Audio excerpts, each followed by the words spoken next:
Have you ever felt a chill in the air, as if someone long gone was still watching?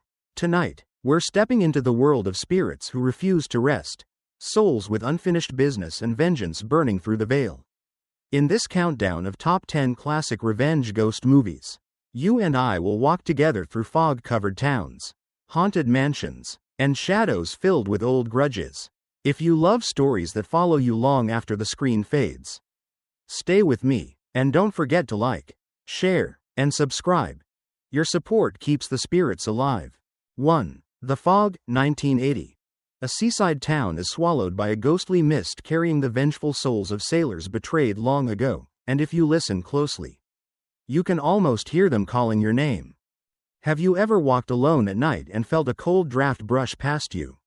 Even when the air was still, the fog plays exactly on that sensation, that whisper of something unseen, something patient, something ancient, and as the mist rolls in, it feels less like weather and more like a warning.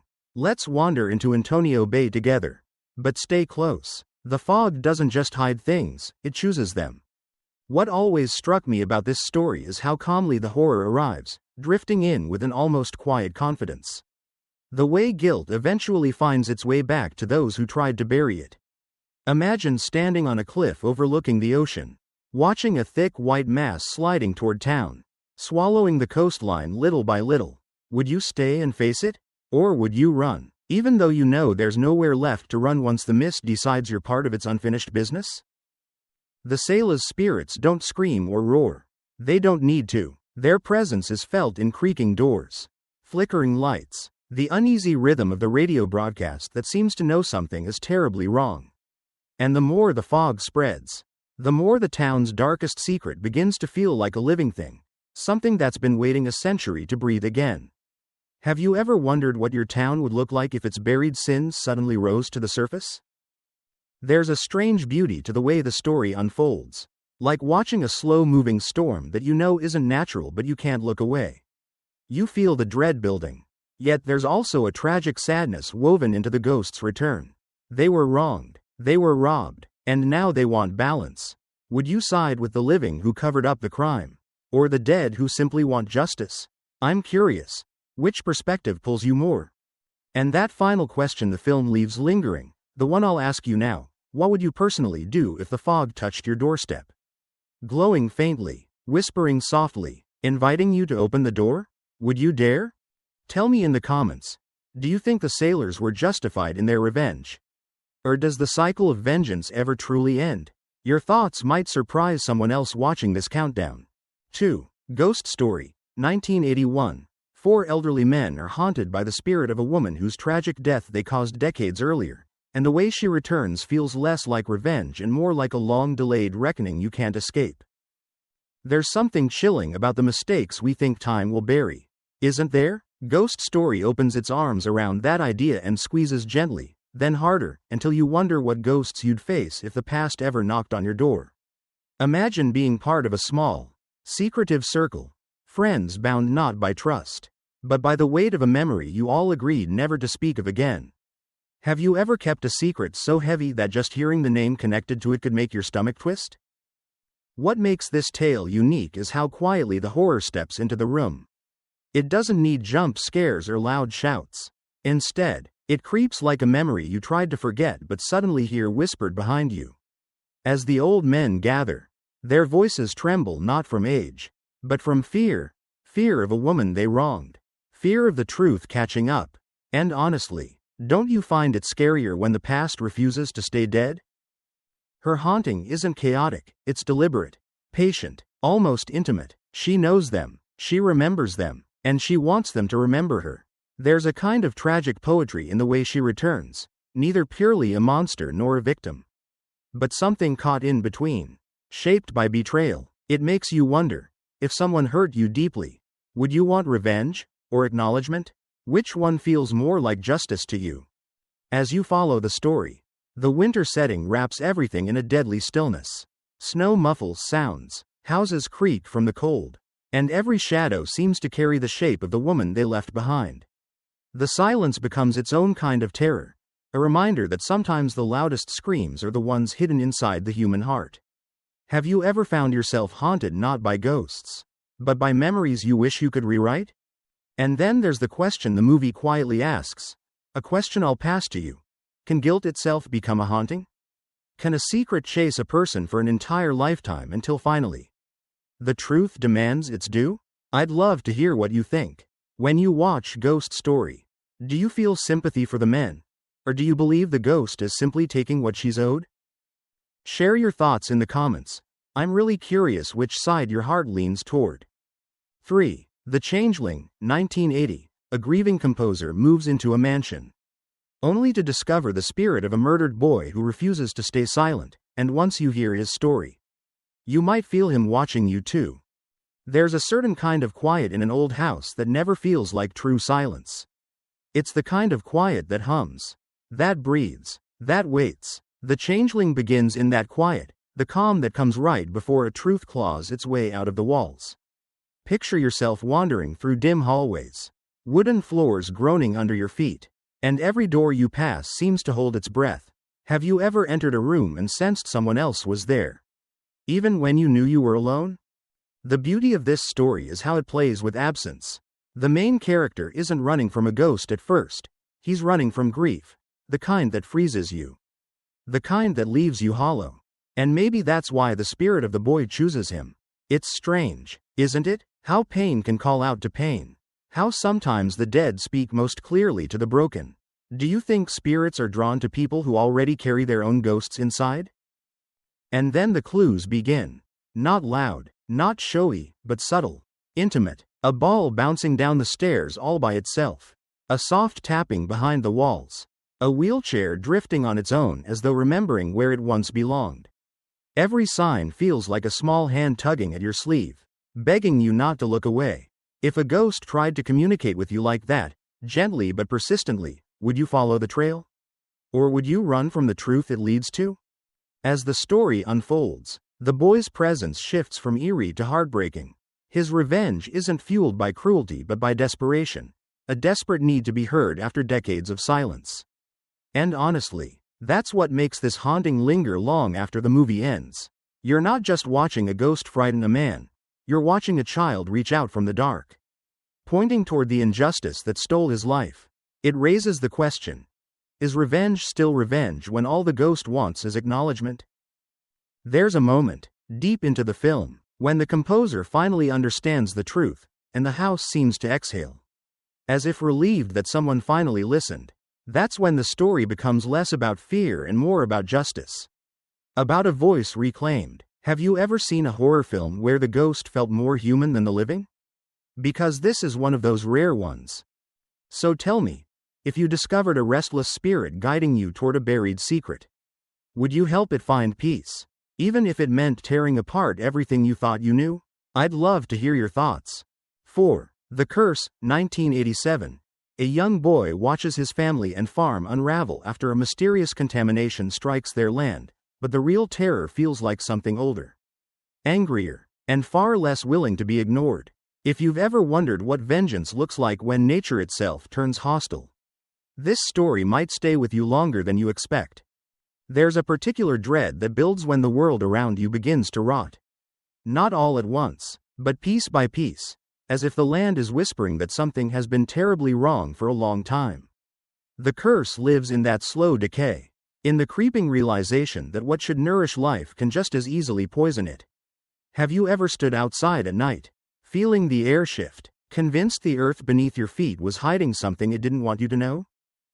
The story unfolds in a quiet rural town, a place where everyone knows everyone and secrets shouldn't be able to hide. But secrets always find a way, especially in places that pretend they don't exist. When the strange meteorite crashes onto the land, the damage isn't just physical, it's personal. The crops twist unnaturally, the animals behave like they're half mad, and the water itself feels tainted with a kind of resentment. It's almost as if the land is punishing the living for a sin they didn't commit. Do you think a place can hold a grudge? What makes this tale unsettling isn't the loud moments but the way the family's sanity erodes quietly. A mother's smile becomes strained, a father's patience a little too thin, and every meal on their dinner table feels like a gamble. There's a kind of horror that doesn't chase you, It waits for you to take one more step into its territory. And once you do, you're already part of it. Have you ever watched someone unravel and wondered if it was something inside them, or something around them? As the corruption spreads, the boy at the center of the story becomes the audience's lifeline, the one who sees the truth. Who senses that their suffering isn't an accident but a consequence, maybe even a form of revenge. Nature doesn't forget, it doesn't forgive easily, and when it strikes back, it doesn't shout, it simply takes back what it believes it's owed. That idea alone is enough to make anyone glance nervously at a quiet field or a dark forest at night. By the end, the line between supernatural vengeance and environmental collapse blurs in a way that leaves you questioning which is more terrifying. Is it worse to believe that something from beyond the stars cursed the land, or that the land was waiting for a reason to lash out? I'm curious. What scares you more, the unknown attacking from outside, or the familiar turning against you? Tell me in the comments what you think the true curse really was. 5. Lady in White, 1988. A young boy witnesses the ghost of a murdered child reliving her final moments, and from that night on, he becomes tangled in a haunting that refuses to fade. If you've ever felt a story reach out and grab your hand, pulling you somewhere colder than memory, this one will do exactly that. There's something strangely tender about the beginning of Lady in White, like a childhood memory that starts out warm before slowly slipping into a nightmare. Imagine returning to your old school after hours, the echo of your footsteps filling the dark hallways. The air a little too still. That's where the story hooks you, in the ordinary moments that suddenly feel wrong. Have you ever walked into a familiar place and felt the hairs on your arms rise, as if the room remembered something you didn't? When the boy is locked inside the cloakroom, the world around him becomes a stage for a tragedy that keeps replaying itself. The ghost of a little girl appears, trapped in her final terrified moments, her fear echoing through time. It's heartbreaking, not just frightening. You can almost feel her reaching out to anyone willing to see her. And that's the haunting thing, she doesn't scream. She pleads. Would you be brave enough to watch a ghost repeat her own suffering, knowing she can't escape it? As the mystery deepens, the film becomes more than just a ghost story. It turns into a journey through loss, innocence, and the buried truths adults refuse to face. The boy isn't just haunted, he's chosen. And there's something chilling about that idea, that a spirit might pick you out of a crowd because you're the only one willing to listen. Have you ever wondered why, in horror stories, the pure-hearted characters are the ones spirits cling to? What makes the tale so memorable is the way it blends nostalgia with fear. Old houses, snow-covered streets, the sound of children laughing somewhere far away, all of it feels familiar until the shadows twist and memory becomes menace. The vengeful presence lurking behind the scenes isn't a mindless monster, it's someone shaped by grief, guilt, and years of silence. The revelation hits hard, like uncovering a truth your childhood self was never meant to understand. By the time the final confrontation arrives, the story feels less like a horror movie and more like a reminder that justice sometimes comes from the places we least expect, even from beyond the grave. And that leads to a question I want to ask you. Do you believe that spirits tied to traumatic endings stay behind because they want revenge, or because they just want someone to see them? Tell me which moment from Lady in White stayed with you the most. I'm curious if the same scene haunted you the way it haunted me. 6. The Orphanage, 2007. A grieving mother returns to her childhood home, only to discover that the ghosts she once feared may be the only ones who can help her find the truth. But are they guiding her, or luring her somewhere she can't return from? There's something profoundly haunting about the orphanage, isn't there? Not because it screams for your attention, but because it whispers, softly, persistently, until you lean in closer. Imagine walking through an abandoned house filled with memories you never quite understood, only to realize those memories have been watching you back, as Laura tries to rebuild the orphanage as a refuge for disabled children. The past begins to move around her like shadows shifting just outside the corner of her vision. You can almost feel the air change with her every step, thick, cold, familiar yet undeniably wrong. And then there's Simone, her adopted son, whose bright imagination becomes a doorway to something darker. When he disappears, the house seems to awaken, as if it's been waiting for this moment. Doors creak open on their own, Games once played by long-gone children suddenly resume. And Laura? She follows the clues like a mother chasing a heartbeat. Even when those clues come from voices that shouldn't exist. Tell me, have you ever felt a presence in a room after you knew you were alone? That's the energy this film wraps around you. What makes The Orphanage so unforgettable is how it blends grief with the supernatural until you can't tell where one ends and the other begins. The ghosts aren't just specters drifting through hallways, they're echoes of regret, fragments of forgotten tragedies, and reminders of promises left unkept. Every scene feels like peeling back layers of a wound that never fully healed. And the deeper Laura digs, the more the orphanage responds, revealing secrets that had been buried not out of malice, but out of heartbreak. As you watch, you might catch yourself whispering, "Don't go in there," even though you know she must. That's the emotional gravity of this story. It pulls you in, makes you a companion on her search, and forces you to ask, how far would you go for someone you love? Would you follow the clues even if they led you straight into the arms of something supernatural? And here's where I want to hear from you. Do you think the ghosts in the orphanage were seeking revenge, forgiveness, or simply trying to be heard? What moment from this film stayed with you long after the credits rolled? Share your thoughts, because this is one story that lives on best when we talk about it. 7. 13 Ghosts, 1960. A family inherits a mysterious mansion, only to learn it comes fully occupied with 12 restless spirits, each more unsettling than the last.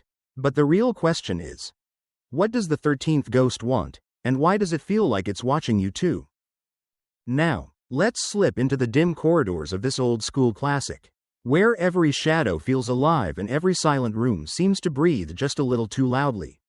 There's a strange charm to 13 Ghosts, the kind that pulls you back to a time when horror relied on atmosphere, tension, and clever tricks rather than jump scares.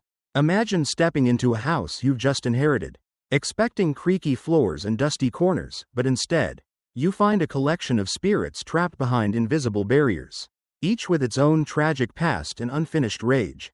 Creepy, right? But also weirdly captivating. One of the things that makes this film feel like an experience rather than just a story is the way it invites you inside. As the family wanders through the mansion with a pair of ghost-revealing spectacles, yes, literal ghost glasses, you almost feel like you're walking beside them, torn between curiosity and the urge to look away.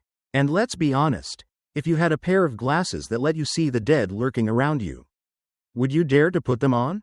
Or would you pretend you didn't want to know the truth? The ghosts themselves aren't just there for scares. Each one represents a thread in a larger web of betrayal and revenge, tied together by the mysterious uncle who left the mansion behind. The deeper you go, the more you realize this house isn't just haunted, it's a trap, a puzzle, a living organism that feeds on secrets. The spirits don't simply appear, they confront you, almost as if they're demanding that you acknowledge the pain that bound them to this world. And that's where the story gets under your skin. As the tension builds, the family begins to unravel the truth about the 13th ghost, a revelation that shifts everything you thought you understood. It makes you wonder, is the house punishing them, protecting them, or simply continuing a cycle set in motion long before they arrived? It's these layers, these questions, that give the film its staying power. You're not just watching a haunted mansion, you're exploring it, questioning it, surviving it alongside the characters. So tell me, if you were in their place, would you stay and uncover the secrets? Or pack your bags and run the moment the first ghost appeared? And which ghost from the film do you think carries the most compelling story of revenge? I'd love to hear which spirit left the biggest mark on you. 8. The Uninvited, 1944. A brother and sister move into a seaside mansion, only to discover a ghostly presence whose sorrow feels so real it almost reaches out and touches you. But is this spirit seeking justice, or warning them about something far darker hiding beneath the waves? There's something irresistibly haunting about The Uninvited, a film that doesn't rely on cheap scares but instead wraps you in a slow, steady chill that settles deep in your bones. From the moment the siblings step into the cliffside house, you can sense the atmosphere tightening around them, like the walls themselves are silently watching. And as you follow their journey, it feels less like you're observing a story and more like you're standing in the hallway with them. listening for footsteps that shouldn't be there. What makes this film so gripping is how the haunting unfolds with a deceptive softness. A cold draft here, a distant sob there, and suddenly you start to wonder, what would you do if your home started mourning in the middle of the night? Would you investigate the sound? Or pretend you didn't hear it at all? The movie nudges you into that uncomfortable place where curiosity and fear sit shoulder to shoulder, both whispering different answers. The deeper the siblings dig into the house's tragic past, the more tangled the web becomes. The ghost isn't simply appearing, she's grieving, warning, and pleading all at once. And just when you think you understand her motives, the story takes a turn that makes you question every assumption you had about the living and the dead. There's a layer of hidden jealousy, betrayal, and long-buried secrets that gives the haunting a strangely human weight. It's not just a ghost story, it's an emotional echo of lives broken long before the siblings arrived. What truly makes The Uninvited unforgettable is the way it blends beauty with sorrow. The mist rolling over the cliff, the sound of the ocean crashing against the rocks, the dim rooms where light never seems to settle, everything feels intentionally crafted to blur the line between romance and dread. You're drawn in not just by the mystery, but by the ghost herself, whose presence lingers even when she's not on screen. Do you think a spirit driven by grief can still become dangerous? Or is she simply trying to be heard after years of silence? As the truth unfolds, the siblings must confront a much darker force than they expected, and each revelation begs you to reflect. Which is more frightening, the spirit in the house, or the human heart capable of creating such heartbreak? Tell me, if you were standing in that mansion with its cold winds and haunted music, would you stay to uncover the truth, or leave the past buried where it lies? 9. The Woman in Black, 1989. A young solicitor arrives in a remote village to sell an estate, only to discover a vengeful apparition whose silent stare seems to follow him everywhere. And here's the real question. What would you do if every step toward the truth pushed you closer to a ghost who refuses to let the past rest? There's something quietly suffocating about The Woman in Black, a kind of creeping dread that doesn't shout, doesn't rush, but simply settles over your shoulders and refuses to loosen its grip. From the moment Arthur Kidd steps off the train into that fog-choked countryside, the air feels heavy, as if the village itself is holding a breath it cannot release. And you, watching from the outside, can almost feel that weight pressing against your own chest. The beauty of this film lies in the slow unraveling of its fear. It doesn't chase you with loud noises or sudden shocks. Instead, it lets silence do most of the talking. Have you ever been in a house so quiet that every creak feels like a warning? That's the world Arthur walks into. A world where shadows linger a little too long, and distant cries echo across the marsh even when no one is there to make them. And every time the woman in black appears, just standing, just watching, the fear doesn't explode, it tightens, like fingers closing around your spine. As Arthur digs deeper into the estate's tragic past, the story begins to reveal itself piece by piece. A child lost, a mother's agony, and bitterness that curdled into something eternal. And as you connect the clues, a thought starts to creep in. Can grief be so powerful that it becomes a haunting all by itself? Or is revenge simply what happens when pain is ignored for too long? The film invites you to follow Arthur through abandoned rooms filled with dust-covered toys and whispers that seem to float just behind him.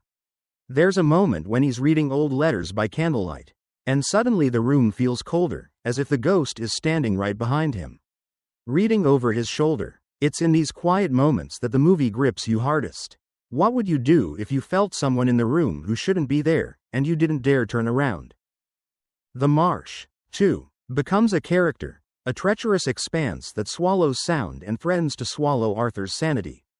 The more he uncovers, the more the ghost seems determined to pull him into her grief. And you might find yourself wondering, is he trying to save the living, or trying to redeem the dead? By the time the story reaches its chilling conclusion, you're left with a lingering question that's hard to shake. Does the woman in black seek justice? Or does she simply want everyone to feel the same pain she carries? And if you were in Arthur's shoes, alone in that house, with the ghost's gaze burning into you, would you keep searching for the truth? Or run before she chooses you as her next target? 10. Kuroneko, 1968. In a time of war and chaos, two women murdered by soldiers return as vengeful spirits, seductive, silent, and unstoppable. But here's the catch. What happens when the man tasked with destroying them is the very person they once loved? Kuroneko doesn't just invite you into a ghost story, it pulls you into a dream. A haunting lullaby woven with moonlit bamboo, shadows that ripple like water, and vengeance that feels both beautiful and devastating. From the very first moment, you can sense the film whispering to you, almost asking, what do you believe a restless spirit truly wants, justice? Or something far more human? Picture the scene. A quiet home in the countryside. Two women waiting for their beloved son and husband to return from war. But instead of reunion, brutality arrives. Soldiers invade the house like a storm, leaving only smoke, ashes, and despair behind. And just when you think the misery might fade into silence, the story rebirths itself, because sometimes the dead don't stay dead. Especially when their final breaths were taken in agony. Soon after, samurai begin disappearing near the forest. The rumors spread. Pale women appear at night, moving with elegance, speaking softly, offering shelter, and then, nothing but blood and vanished footsteps. It's here that the film begins to wrap you into its spell. Would you dare follow a stranger into the darkness if her voice sounded like a promise? Or would something inside you scream that beauty can be the sharpest kind of trap? What makes Kuroneko unforgettable is the emotional shock that arrives when the surviving warrior returns home. He's been honored for his bravery. He's ready to rebuild his life. But the spirits haunting the forest? They are his mother and his wife, transformed, cursed, bound to kill the samurai he now serves. Imagine standing face to face with the people you lost, only to realize they're no longer the versions you once held. What would you do? Cling to them? Or defend the world from them? The film's atmosphere feels like poetry written in smoke. The ghosts glide across the screen, their hair drifting as if moved by a wind from the afterlife. Their vengeance isn't loud, it's sorrowful, almost tender, and the son's struggle becomes a painful dance, love pulling him one way, duty pulling him the other. Which side would you choose if both paths led to heartbreak? As the story builds toward its tragic climax, you start to feel the weight of the question the film never speaks aloud but presses into your mind. If love survives death, does it become a blessing or a curse? And when the curtain finally closes on this haunting tale, you might find yourself wondering about revenge itself, whether it ever truly ends, or simply changes shape. So tell me, after hearing this story, do you sympathize more with the spirits seeking justice, or with the man torn between devotion and destruction? Which side feels more human to you? And just like that, our journey through vengeance, longing, and restless spirits comes to a close, ending with the haunting whispers of Kuroneko still hanging in the air. But tell me, which story left its mark on you the deepest? Which ghost's sorrow, or fury, felt the most human? I'd love to hear your thoughts below. If you enjoyed wandering through these shadows with me, don't forget to like, share, and subscribe. There are many more dark corners to explore together, if you're brave enough to return.